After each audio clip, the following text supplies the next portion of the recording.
Okay, in the last few videos, we've looked at a few basic properties of algebra, solving equations for a variable, basic rules of exponents. Now we actually want to start using those things a little bit, as well as maybe some factoring to solve some problems. So to start with, to kind of go all the way back to stuff you guys have known for a long time, suppose you have something like 3/4 times 5/7. If you want to solve that, how do you solve that? You all know the rule. When you're multiplying fractions, you just multiply straight across. 3 times 5 is 15, 4 times 7 is 28. And then you're good. Straightforward, simple, and easy. If we did the same thing, 3/4 divided by 5/7, you all know the trick. When you're dividing fractions, you keep change flip. So it becomes 3/4 times 7/5, and then you multiply straight across, and you're done. And then when you're originally learning this in like middle school or junior high or second grade, whenever you learn it, sometimes you'll have something like 2/3 times 6/8. And if you want to do that, you can multiply the top, multiply the bottom, and get your fraction and then reduce it. Or you can reduce your fractions before you multiply them. Meaning, well, here's a 3 and there's a 6.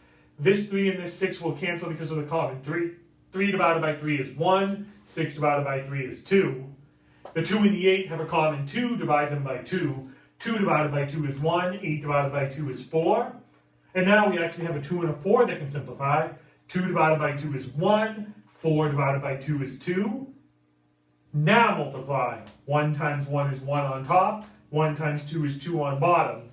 And we get 1/2. Ultimately, it doesn't matter how you do this. If we wanted to multiply originally, I'm not going to erase this and make it all messy. But if we hadn't simplified, we would have had 2 times 6, which is 12, all over 3 times 8, which is 24. And then we would have reduced that, and 12 over 24 is obviously 1/2. It doesn't matter how you actually do it. If you want to multiply things out and then simplify, you can. I generally simplify first because it's easier to make things smaller and then make them bigger, as opposed to making them as big as possible and then trying to reduce them. And we're actually going to use this trick in a little bit more maybe advanced type way.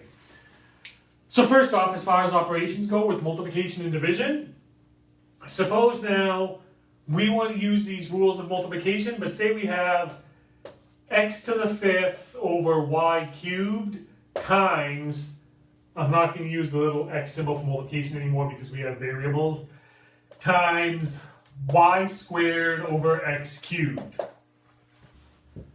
There's variables in there now, but it doesn't really matter. The rules are still the same. If you want to multiply fractions, multiply straight across. X to the 5th times y squared is just x to the 5th y squared. Y cubed, x cubed, I'm going to reverse them, but it's just x cubed, y cubed. That's my answer, but you guys know the rule. If you have a fraction, you have to reduce it. And in this case, we can use our rules of exponents for both the x's and the y's. And let's see. X to the 5th over x cubed. That's x to the 5 minus 3, which is x squared. So I'm left with an x squared. Y squared over y cubed, that's y to the 2 minus 3, which is -1. And we said negative exponents go in the bottom. And we're left with y. And we're good to go. So again, we're essentially using our rules of exponents and our rules for multiplication of fractions and kind of throwing all this stuff together algebraically. If we wanted to do division, I'm not going to solve it here, but it would be the exact same. We would just keep change flip first and then multiply straight across. But now, since we've also talked about factoring, suppose I have something like this. X squared minus 16 all over x squared minus 25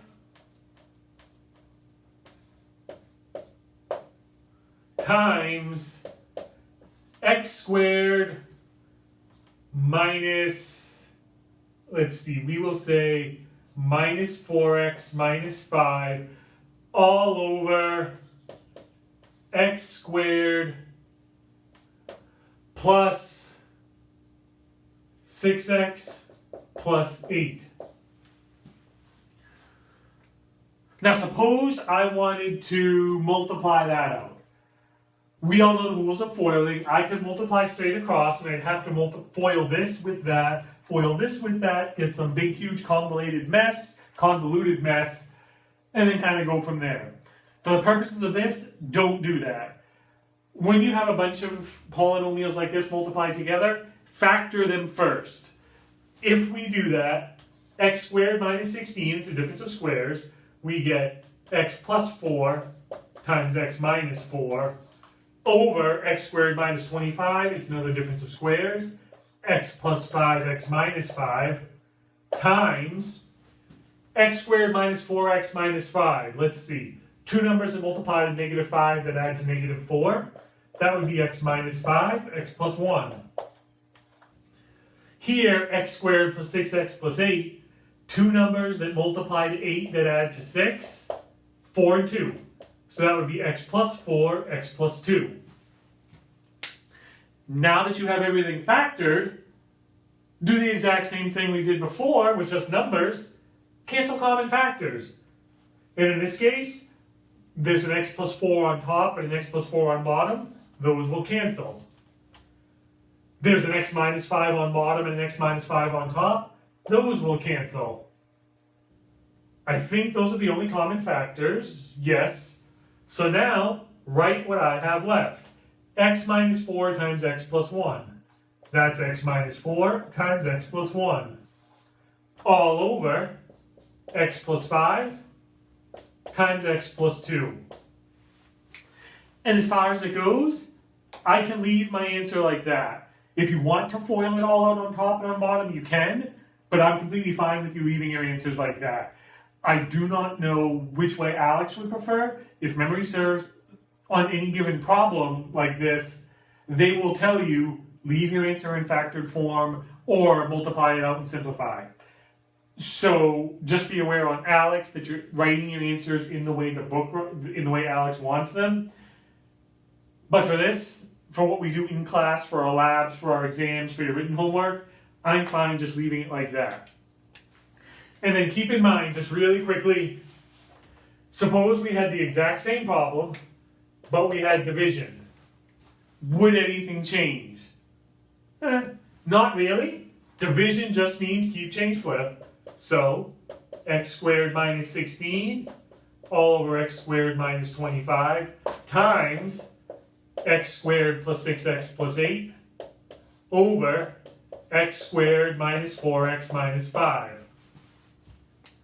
But now, well, I still have to factor everything. So if I do that, x plus 4x minus 4 all over x plus 5x minus 5 times x plus 4, x plus 2 over x minus 5, x plus 1.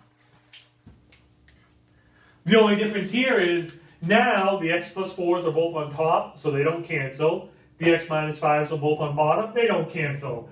Which means my answer in this case will be somewhat convoluted.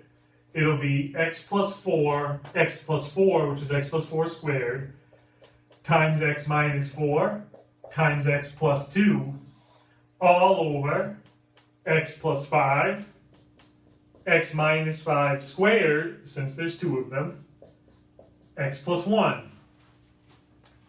And again, the point is, division, multiplication, nothing really changes beyond the one step where you keep, change, flip. But anytime we have these polynomials multiplied and divided together, factor everything. Cancel common factors top and bottom, and write your final solution, and you're done. As far as it goes, that should be all we need for this right here. There will be different types of factoring that you use to factor these polynomials here. I'm going to make another video going over factoring in more depth, but all we really care about here is the principle. The good thing is, like I said to start, the principle is the same as when you first learned about fractions in like 2nd or 3rd grade or whenever you learned them. I have no idea. If you have 1/2 times 2/3, multiply fractions straight across. 2/6, and then reduce that to 1/3. This looks messier, but it's the exact same principle. Multiply things across the top, across the bottom, cancel common factors. We just need to do all these intermediate steps now, factoring the polynomials out, cancel the common factors of the polynomials, and then write our answer.